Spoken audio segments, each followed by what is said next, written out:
Shundaq qadrlik ota-onalar, suyimlik o'smirlar, yuqorida ko'rib o'tganingizdek, vatanimiz Sharqi Turkiston zolim Xitoy tajovuzchilari besib kirishdan burun ana shundoq shonliq kunlarga sahibqonlik qilgan va insoniyatga o'chmas tuhfalarni qo'shgan buyuk olimlarni yetishtirib chiqqan edi.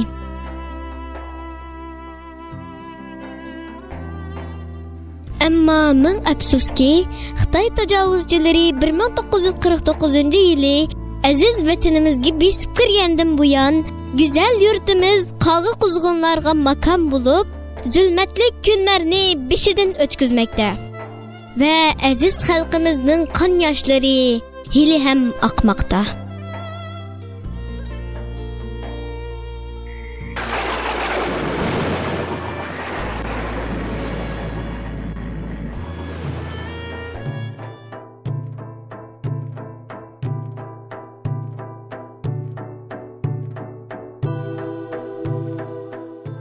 Güzel yurtum Türkistan, huquqqa makon bo'ldi.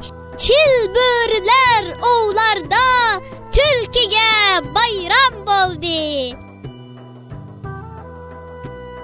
Oq ko'ngil Turkistonlik, bo'yni bukuk mazlumdur.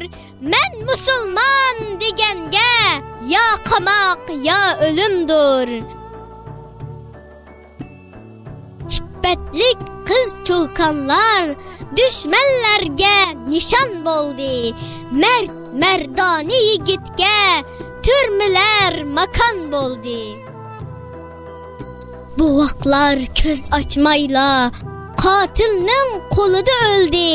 Balam degan onalar bag'ri perişan bo'ldi. Hamma yer turma bo'lib hayot qilishmi tas bo'ldi. Qutquz bizni Rabbim deb oqqan yoshlar qon bo'ldi. Zolimga bordur muhlat, umidlik bo'p yashasak, yordam kelar Rabbimdan, birlik bo'lib tirishsak. Yordam berar Rabbim ham, bo'shashmasdan ching tursak, iymanda bo'p mustahkam davomizdan qaytmasak.